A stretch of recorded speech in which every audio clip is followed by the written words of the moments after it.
While many people prepare to take time off for the December holidays, workers in certain fields get assigned to stay on the clock on typical days off.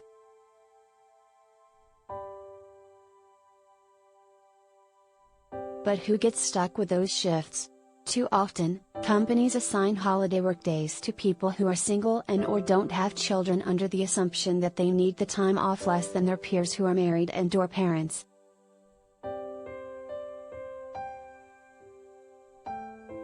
Take it from Sophie, a hospital social worker.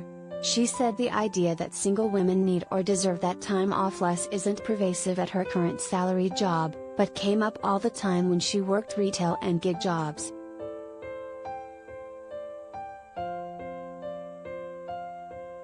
So much so that I internalized it by offering to work major holidays, stating, "Well, I don't have a family, I don't need to be home for insert holiday here," she said. I don't have a family? What Kool-Aid was I drinking to completely disregard my parents, sibling and chosen family that I was volunteering for busy shifts?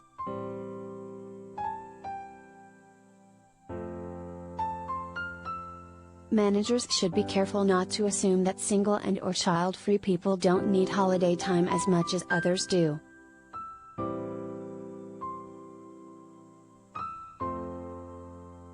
What Sophie and many other single, child-free employees experience is known as singleism, according to social scientist Bella DePaolo, a term she defines as the stigmatizing of and discrimination against people who are single.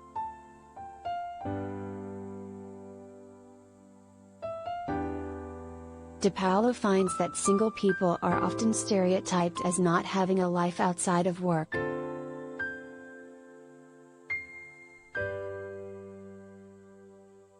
Of course, that is totally untrue, she has previously told HuffPost. Single people have people who matter to them, and commitments and interests and passions that matter to them. All that should be relevant, anyway. The workplace should be about work.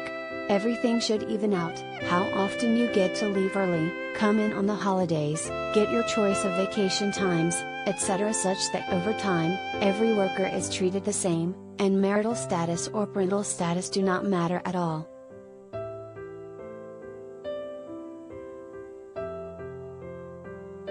If you don't have children to support or married partner to spend time with, do you not deserve to have a restful holiday break? Too many employers seem to think not.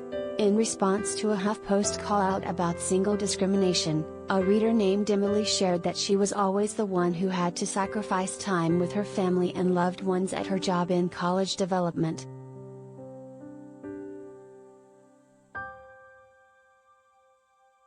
It wasn't even a question, she said. It did so much damage to my relationships, family upset I could never join them for gatherings, significant other frustrated that I allowed work to become a priority over our relationship and home. It nearly broke us up.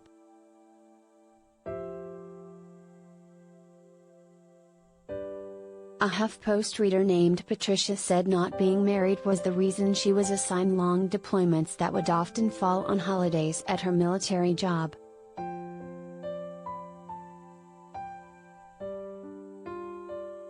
My boss's reason was simply because I was single, she said. Doesn't my kid count as family? I loved my job and the perks of business and pleasure. But sometimes, you just hate it and ask, why me? Again?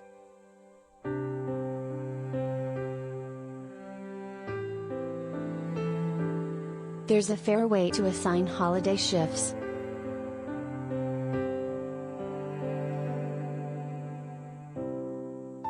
So what would be a better system? There isn't just one answer. Some organizations organize holiday schedules based on seniority, but managers should keep in mind that that system leaves people out, too.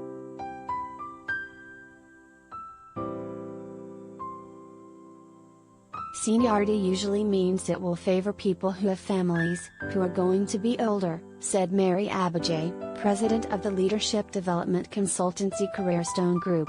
She noted she's seen single, child-free people pushed to work holiday days, especially in industries like healthcare and retail that are reliant on shift work.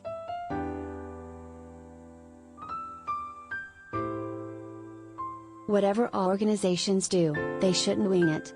Instead, they could try involving employees impacted by the process and see what they would recommend to make the process more fair, Abijay said.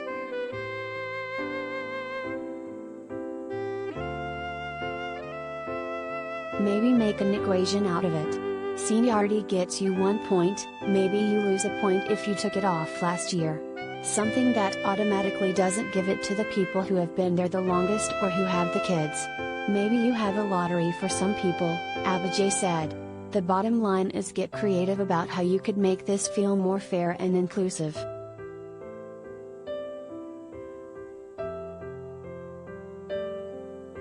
Organizations should also consider rewarding employees who work the holidays with money or a small gift, she added.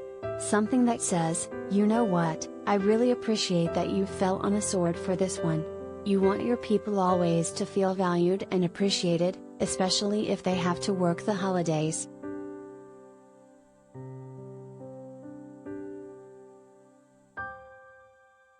Extra pay time off would also do the trick.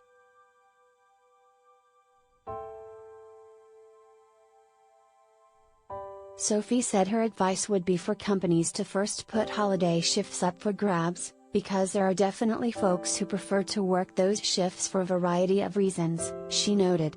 Then, whatever remaining gaps there are, look at whoever worked the previous year/years and ask if they want to work it again this year. If they don't, then establish a type of rotating schedule or pull from the hat.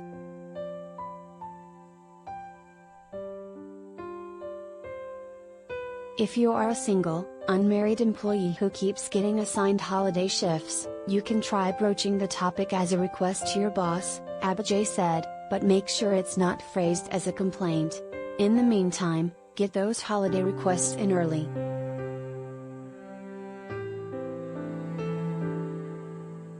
It's hard to say no when you're early, she said.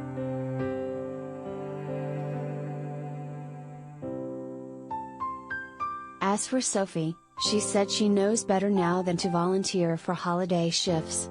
Older peers who were retired and her colleagues with adult children helped her realize that she deserved time off for the holidays, just like anyone else.